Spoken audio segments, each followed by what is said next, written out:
Bonjour chers abonnés et bienvenue sur votre page YouTube. On parle du TCF aujourd'hui et il s'agit de vous donner quelques secrets pour réussir votre troisième tâche à l'expression orale. Alors, quel que soit le sujet qu'on vous donne, il est très important de détecter le point de départ de votre introduction. Et généralement, on prend le mot le plus clé, car tous les mots n'ont pas la même valeur dans un sujet. Chaque mot a son importance, mais il y a un mot qui semble, à mon avis, être plus important que les autres. Ensuite, vous devez prendre une position facile à argumenter. Ne prenez pas forcément la position qui vous tient à cœur, mais au regard du temps, prenez une position qui va permettre de parler aisément, facilement et de convaincre l'examinateur en salle.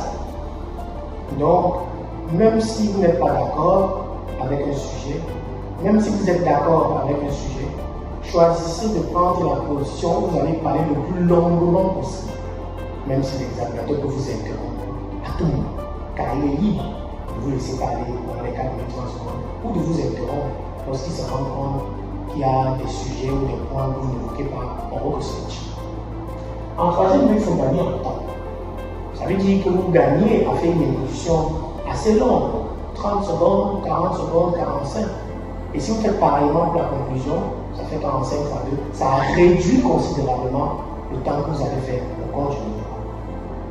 Il s'agit en effet d'une dissertation complète avec toutes ses composantes, mais une dissertation orale et non écrite. En 4 minutes, 30 secondes. Alors aujourd'hui, on va prendre 3 sujets à dessin. Le premier est le suivant. Consommer des produits bio est réservé aux personnes les plus riches. Ici, le point de départ peut être pris au niveau des produits bio. Je vous propose l'introduction suivante. On entend par produits bio tous les aliments qui n'ont subi aucune transformation chimique. Or, comme est logique de nuance, on a l'impression que de plus en plus, ce sont des personnes riches qui cherchent à s'alimenter avec des produits bio. Inversement, des personnes moins riches semblent être intéressées par des produits chimiques. D'où le sujet de savoir si la consommation de produits bio est réservée aux plus riches. C'est donc le problème du rapport entre l'aisance financière et les produits bio. Plus concrètement, n'y a-t-il que des personnes riches qui achètent des produits bio? Pour l'interrogation. Je ne suis pas d'accord avec cet avis et je vais le démontrer avec des arguments s'il n'y a pas. Vous voyez que votre introduction est assez facile et le candidat est totalement contre. Dans le premier paragraphe, il va montrer que les personnes pauvres sont attirées par les produits bio parce que ces produits bio sont moins chers. Dans le deuxième paragraphe, vous montrez que les personnes pauvres sont attirées par les produits bio parce qu'ils sont plus accessibles. Les goyaves, les mangues, les citrons, vous pouvez les cueillir dans la rue, au village, sans pour autant dépenser dans un supermarché. Troisième paragraphe, vous montrez aussi que les personnes pauvres sont plus attachées aux produits bio afin de préserver leur santé. Il n'y a que des riches pour avoir accès à certaines sources hospitalières de qualité. Il faut beaucoup d'argent pour atteindre les hôpitaux de référence, sinon vous risquez de mourir. Donc les personnes pauvres s'alimentent beaucoup plus avec des produits bio en raison de leur faible pouvoir d'achat des soins de santé. Donc un candidat, je conseille à un candidat d'être totalement contre de ce sujet concernant les produits bio et les personnes riches. Passons au deuxième sujet. La télévision participe au développement des enfants. Au lieu de s'intéresser à la télévision dans le préambule de l'introduction, un candidat qui veut réussir son expression orale au TCF gagnerait plutôt à s'intéresser aux enfants comme point de départ de son introduction. Regardez l'introduction suivante. Les enfants voient généralement la télévision. Point. Cet outil de communication leur semble être très familier. Point. Or, les enfants ont besoin d'être bien éduqués Point. On parlera du développement éducatif. Point. D'où la question de savoir quel est le rapport ou l'impact de la télévision sur le développement éducatif des enfants. Plus concrètement, la télévision est-elle un bon moyen de développer les enfants? Pour l'interrogation.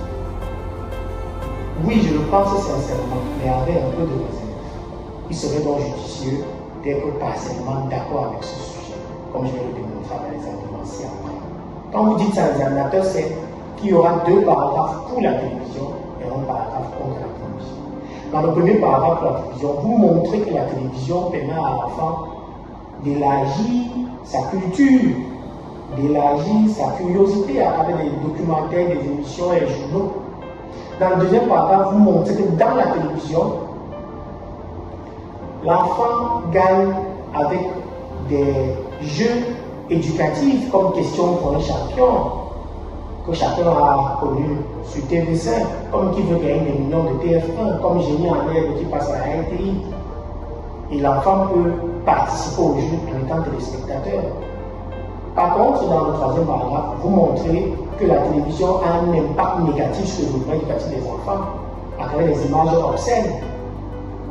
On voit comment Canal+, elle, semble détruire l'éducation, le développement de l'enfant africain à travers des films pornographiques ou d'homosexualité, disons comme ça. Dans la conclusion, on revalorise la télévision à travers une petite synthèse de quelques lignes, mais avant ça, on fait un bilan du développement. Passons au troisième sujet. La chose la plus importante dans un travail, c'est le salaire. Le point de départ de l'introduction, en réalité, ce n'est pas le travail, c'est le salaire. Et le candidat gagnerait à définir la notion de salaire. Je vous propose une position suivante. On entend par salaire la rémunération que l'employeur donne à ses employés en contrepartie du travail fait ou de la prestation de travail convenue. Ainsi, chaque travailleur attend à la fin du mois, de la semaine, un salaire fixé au départ dans le contrat de travail.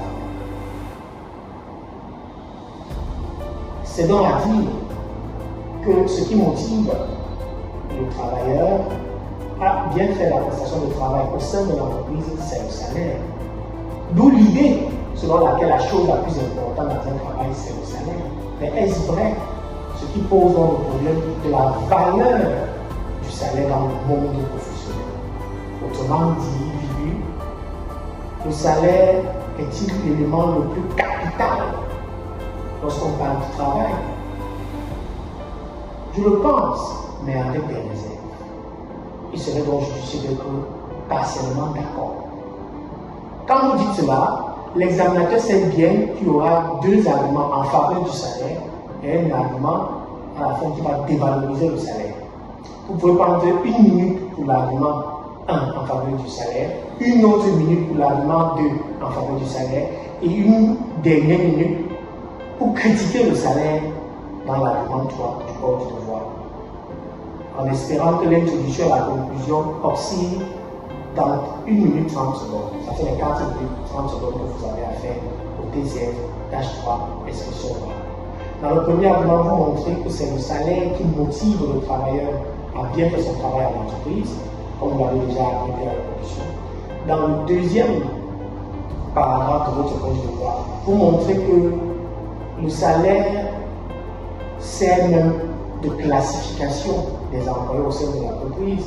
Le salaire sert même d'indice de catégorisation professionnelle, que le salaire permet aussi aux travailleurs de satisfaire ses besoins. Vous faites donc un petit point sur les avances sur le salaire. Et dans le dernier paragraphe, vous montrez que le salaire n'est pas toujours l'élément clé dans un travail. On peut refuser un travail ou démissionner de son poste alors qu'on a un gros salaire, mais les conditions de travail ne sont pas bonnes. L'ambiance même dans l'entreprise ne permet pas de continuer ou d'accepter. les conditions de travail autres que le salaire peuvent empêcher aux travailleurs d'être à l'aise et ils refusent donc ce travail. Je peux accepter de travailler dans une entreprise qui paye moins parce que là-bas je me sens plus à l'aise que de travailler dans une autre entreprise où on paye plus. Je me sens mal à l'aise. Il y a le côté humain de la chose. En tout cas, le salaire ne peut pas payer un travailleur car on ne paye pas un être humain. C'est une conception matérialiste du monde professionnel. On ne peut que motiver l'effort qu'il fait. Sur le temps plus généralement, ceux qui sont trop bien payés ne sont pas toujours ceux qui exercent le plus gros engagement au sein de l'entreprise. Et c'est malheureusement la réalité. On a l'impression que ceux qui se promouvent plus dans une entreprise sont les moins payés. De toutes les façons, ce qu'on doit savoir, et ce que le candidat doit dire, c'est que dans les entreprises privées, le salaire n'est pas en adéquation avec l'effort fourni. Si une entreprise vous donne 2 millions, c'est qu'elle gagne 10 millions à travers vous. Parce que dans la chaîne de production, le salaire ne cadre pas avec ce que l'employé offre à l'entreprise comme prestation. Tout travailleur doit savoir qu'il est exploité dans une entreprise. Et le salaire n'équivaut pas à l'effort qu'il fournit.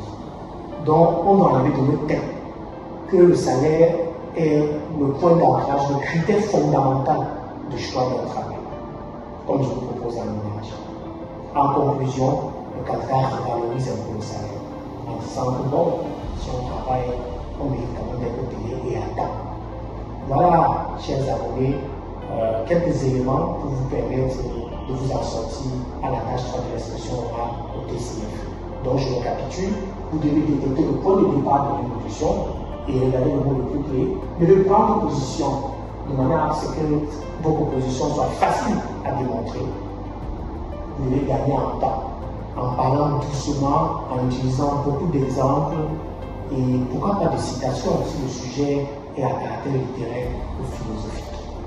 Bien, je vous reviens plus tard pour une autre vidéo concernant l'expression.